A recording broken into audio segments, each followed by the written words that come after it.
So around 11:40, you should leave. I don't know because Yeah, it's only 20 minutes. I So yeah, I think so. I have no idea. okay, You okay. need to So ask I will him stick. about the timeline. So I don't know. 11:40, Okay, okay, 11:40. So Sorry.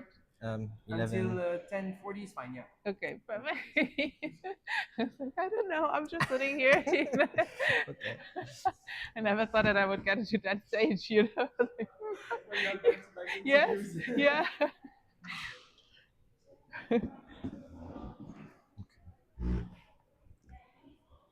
Yeah.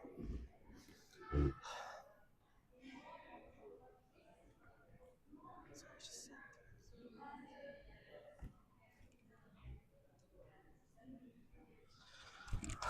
yes.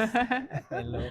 Thank you so much, MEP Nela Riehl, for being here for this interview for the New Federalists. Thank you for allowing me to have this brief conversation with you. Thank you for having me. Thank you. So I will go straight to the point because I know that you have that you are very busy, especially during these days. So Yeah. my first question was like your journey from Hamburg's classroom to Mm-hmm. being, the chair of the Committee on Culture and Education of the European Parliament is quite astonishing, very inspiring. So I wanted to ask you what sparked your decision to first get into politics and then become a lead candidate in the Germany European elections in 2024. Well, I joined Volt 2 years ago, and 2.5 years ago now, because I had a feeling, I was a teacher, I have two kids, and I felt like the world is just falling apart, and I need to do something, just anything to stop that. And I never thought of becoming a politician. That's really not what I wanted to do because I was happy with my life, everything was fine. So I looked for a party basically that I thought was the most pragmatic one because to me it was very clear that we need European solutions to, for example, climate change, and Volt was the one party offering that. So I thought, okay, I joined Volt and maybe hand out some flyers because back then no one would have thought that we would now actually be 5 MEPs of Yeah. Volt in the European Parliament. So it was really nothing like a career step or anything. It was really just I wanted to do my best to actually help the situation out. Yeah, and so I joined Volt back then, and then by joining Volt, it somehow, people came up to me and said, we have the European elections soon. Would you consider running? And I was like, yeah, actually, why not? If I mean this seriously, that I want to do my best, and I also have to take the responsibility now, and actually, like, yeah, do my part. So that would be being a lead candidate. So I was being elected as a lead candidate together with Damian Böselager and Kai Tegethoff, and then in the end ended up here in the European Parliament. And I'm so happy to be here because I wouldn't want to be anywhere else right now. Yeah. Yeah, so it started like activism and then it became kind of an institutional Yes. role, and Yes. that's amazing. Yeah. So you mentioned your political party, Volt Germany. Volt is also broadly known for its vision of federal Europe, a truly united Europe, and that is a topic that is also very dear to our readers Yeah. of the New Federalists. So I wanted to ask you, what does a federal Europe mean personally to you, especially given like the current times? I think you mentioned somewhere that you have childhood memories of border controls, Yes. and this is something that unfortunately, despite the Yeah. Schengen treaties, Yeah. we are currently back at experiencing Yeah. right now. So I just wanted Yeah. your perspective on that. This is exactly what I meant. Like when I wanted my children, also my students, to have like a better world, because back when I was a child, my father was not German back then. I'm from Germany, by the way, but he was Ghanaian, and so that would mean that whenever we wanted to travel abroad, he would need to have a visa, and there were basically like really these borders, Yes. like literally borders that we had to like stand, and then they were checking the papers. And when that vanished, it was like, the land of the free was Europe. And I wanted to have that for my children. I could never believe that this would actually be possible to come back. So this is, of course, what WORLD stands for. We would never want to have border controls within the Schengen again. But apart from that, we really do very strongly believe in this United States of Europe approach. This is what we actually want. We're not ideological, but we're being pragmatic in a way.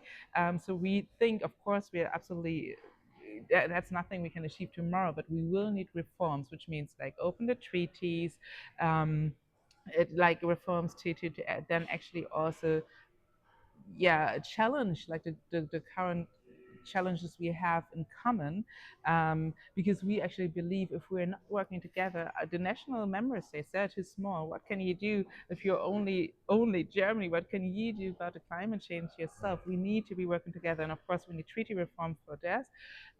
So we try now to actually support a pro-EU discourse. Of course, there's the far right parties that have it easier in a way, because it's always so much easier to spread hatred and fear, and we need to now stay strong against that, and build this narrative. No, this is something good, and this is something we actually want to fight for, because unfortunately, I think it's safe to say that European democracy is not a given right now anymore. Mm. Yeah, you are somehow going backwards Yes. Yeah. on that issue as well. Yes. You also mentioned that your father is from Yeah. Ghana, and you mentioned hatred and fear. So my natural question is. I mean, in the European elections in Germany, you are the only black candidate, Yes. and being elected, you Yeah. have somehow broken a barrier Yeah. right there. So I wanted to ask you, in this regard, how has your personal experience have shaped or is shaping your work in Brussels, your fight against social injustice and racism, and if it's happening right now, that even if you are an MEP, if it happened before, anything like that? Well, I think that as a black person and then also a woman, you're always being politicized in a way. Like Yes. you're always the one and only in a room. Like right now in my committees, I'm basically always the always the only black person that is there, because out of 720 MEPs in the European Parliament, we're four black person of colors. Only women, by the way. Okay. So that's interesting. But I'm pretty used to it. I mean, that was my life, and this is also something that I felt. I never had the privilege to say I don't care about racism. I don't care about representation. I don't care about women's rights, because this was always part of my life, and I think that is what politicized me in the first place. And of course, right here, having like this huge amount of far right parties, it's always something that's being not discussed very openly, but it's of course you can sense that people, this is comments I do get on the internet, like you don't belong into this parliament because you're not Oh my God, European. Yes, that's what people say just by looking at me.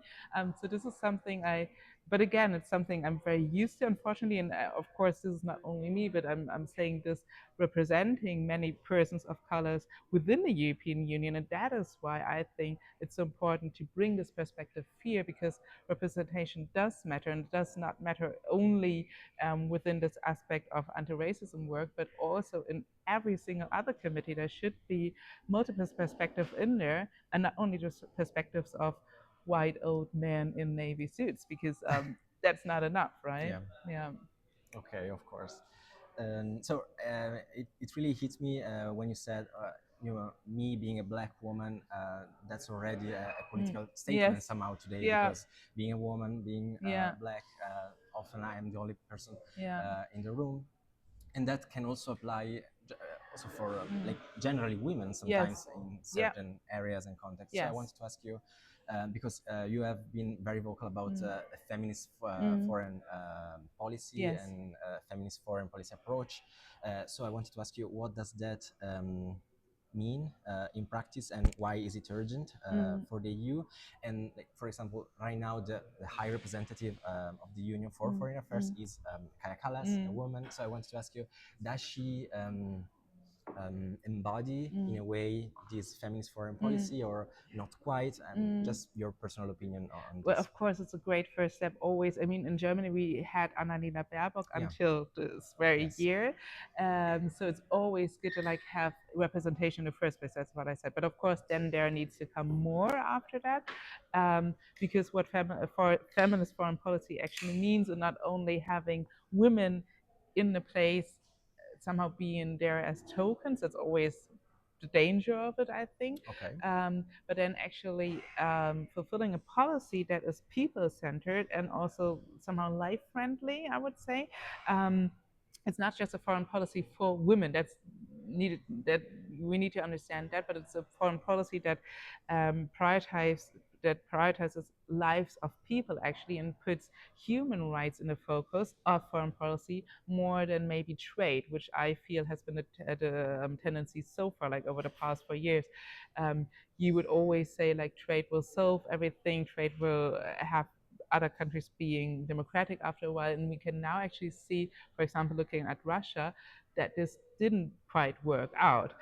So I think we need to shift our foreign policy to this human rights focus. So my understanding of the EU's international responsibility in this regard is that we need to, of course, learn from Europe's violent and also oppressive history. As I said before, German, so I think there's a huge history we have to learn of, but then also establish like a stable, cooperation with third countries at eye level. That's also very important, and then actually also strengthen civil society there, because it cannot be. What I don't mean is that we have like this paternalistic approach and this very somehow also imperialistic approach and impose our values to countries. No, what we want to do is actually to work together with countries at eye level, strengthen civil society there, and by that, strengthen democracy there. I think that's the important way to go. So women's rights and also women's health are always at the center. Because that's half of the population, and by tackling them, I think we do reach, of course, and also Black women, women with disabilities, and give them a seat at the table, give them their say. Yes, like by solving like inequalities in that area, Yeah, we can solve many other yeah. problems that Or it's the are first step to interconnected. Of solving course. many others. Yeah, Yeah, many yeah. others injustice, Yes. let's say. And it's very interesting what you were saying about the connection between trade and human rights, because this wasn't in the agreed Yeah, questions, yeah, but but it's no something worries. that Yeah, popped in my yeah. mind, because I think I spotted a photo of you holding a sign regarding the Uyghurs' Yeah, human rights, yeah. and that's very much Yes, true regarding the trade with China. And now exactly. we sometimes we close an eye in Perfect favor of, example. yeah, Exactly. That's exactly the example I yeah, meant, right? So there's, unfortunately, there's like multiple examples in the world yeah. where it didn't work out, but yes, that is exactly it. Yeah. I see, Yeah. of course. And I guess that's why you have also been very vocal about refugee rights and Yeah. decriminalizing sea rescue. Yeah. So I wanted to ask you, how do you plan for advocate for a change in policy regarding migration rights and migration policies within the EU with such far right voices growing right now in Yeah, Europe? yeah, that's really the tough question Yeah. with the far right voices, because again here it's so much easier for them to spread fear. What we actually do as the Volt delegation here, I say we because I personally unfortunately don't work in the LIBE Yes. committee, which is a committee that deals with migration. Hmm. But of course I'm part of the Volt committee, Volt delegation, and in this committee there's Anna Strolenberg, Sorry, my yeah. colleague, who's very actively actually traveling to places like Bulgaria, Albania, and actually witnessing what does detention centers mean for art, and by that, and she spreads it on social media so that people actually also hear, get educated. What does it mean if we vote for far right parties and they then do their policies they promise to do? What will that mean for real living humans Yes. in reality? Yeah. And that is something I think now, if people see it, they're sometimes like, but this is not what I voted for. And you're like, yes, but this is what you are voting for if you vote for those far right parties. So it's also about now telling the truth somehow. Again, that's sometimes not very easy. Of course, me personally, I try to be as vocal as I can about these topics, and then support wherever I can, mainly of course Anna, but also like local initiatives back in Germany where I come from. Also here, I think it should be an EU-wide approach. I think this is also just a main topic for world in general that we really care about, because we think that migration policies need to be human centered. Also, there is a difference between asylum policies and migration. That's also something we try to to make people understand that migration itself, of course, is also something that we as Europe basically need. If we like it or not, we need to attract talents from abroad. So this is another point which we try to make. But I really want to stress it needs to be human focused and like put away the fear somehow. Yeah, Yeah. and just Yeah. explain the reality to Yes. people that Yeah. somehow is um, yeah, Yeah. uh, misconcepted. So instead, regarding what you actually do in your institutional role as chair of the Committee on Culture and Education, you have often stressed the power of education in culture, Yeah. in strengthening Yeah. democracy and human rights. So I wanted to ask you, what specific initiatives right now are you pushing for um, to strengthen democracy within the European Union and maybe in some EU candidate countries as well? You candidate. I'm just getting, or no, it's 2 months ago. I was in Lviv in Ukraine, Okay. and met there with some amazing youth being active culturally, and I think this is really like then setting like the ground for a flourishing democracy because youth needs to have the chance to actually express themselves and then to engage with one another, and then maybe also having kind of a youth mobility because I really do think that we as a culture committee need to make sure that whether it's for culture or for education, there's the possibility to be mobile within the European Union. Because I mean, I don't have to explain you that being mobile always like broadens your horizon and also helps fighting the fear you might have if you know stay at home and people tell you about these terrible foreigners that will come. So this is something we are very much actively working on. One instrument, of course, is Erasmus Plus that we try to strengthen. We want to increase the budget for it. Of course, that's not so easy because people now say, and yes, they're right, we need money for security and defense. My point is, though, what are we actually defending if we don't have culture and education, right? Because this is, when it comes down to our daily lives, this is what our lives and what is I said it before, the like playing field for democracy actually is. So we need to fund that in the first place. So yeah, personally, I'm very much advocating for Erasmus Plus, but then also having universities working together more strongly with the university alliances, for example, to actually also have an exchange, an academic exchange all around you, because I think that's also very important in for building up this democratic resilience. Looking at the US, of course, I think my words now sound different than they might have been sounding few months ago, but I Yes. think they really make clear what I right now mean. So yeah, there's a lot to do for us. I see. Yeah, Yeah. you have partially already answered to this other question that I'm about to ask. Volt, your party is particularly popular within young voters from 16 to 24 years old. So really the next generation of European voters. And you partially answered already, but I wanted to ask you, what can the EU, especially during these days, the European Youth Event, what can the EU do more to better engage with its youth Yeah. Yeah. voices to Yeah. convince them that European politics and European um, activism really Yeah. matters to Yeah. them? Yeah. I mean, you said it like this is a great event, Mm-hmm.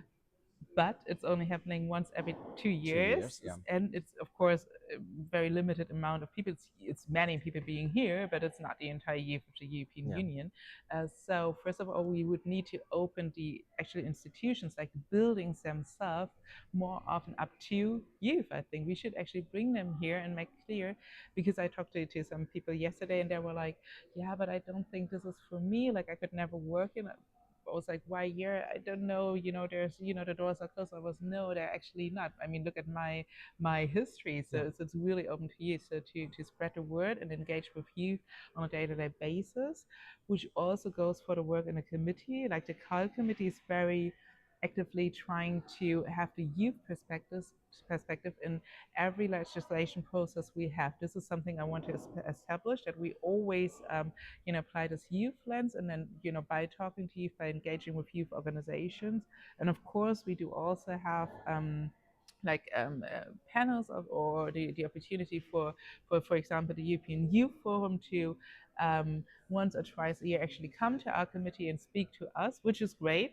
I really want to have that dialogue, but I, of course, again, as I said before, it also needs to be constant. You know, it also Yeah. needs to be, we need to apply it very on a regular basis.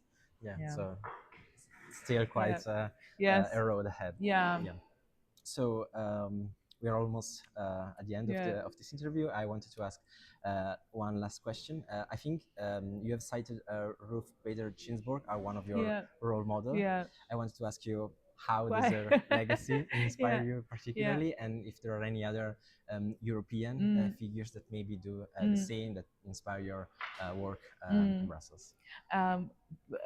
Her basically, I said before, I'm a mother, and she was also a very young mother, so that somehow gave me, and she was a mother in a time where being a mother was like totally enough for a woman, right? Okay, Like yeah, of everybody would course. have been fine if she stayed at Yes. home and watched her baby and child, and people looked at her, and nevertheless she managed to do her like amazing way, and that was something that actually empowered me when I had my children, and took the first steps into the world.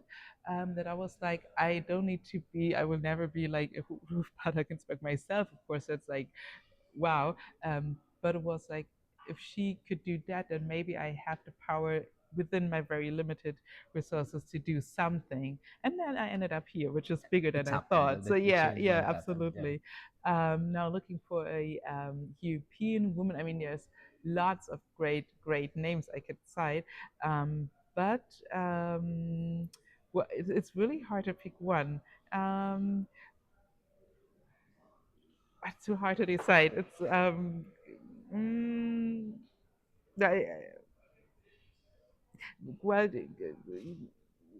I really admire just for the way she led the country, and or she was an inspiration for me. Sanna Marin back then Okay. Yeah. was just like also a very young woman, and she was in this position. So I was like, it's great to see her there. Just again, like I didn't know much about her policies or politics or whatever. It was just seeing this young lady there was an inspiration. Of Yeah, course. yeah. I see. Well, thank you very, very much for Thank this you. conversation. It's been an absolute Yeah. pleasure, and Like, thank you for being so approachable during yeah, this event. It is very important yeah, for us to meet our representatives, and yeah, so yeah. thank you again for meeting me. Thank you so much for having me. It was a pleasure. Perfect.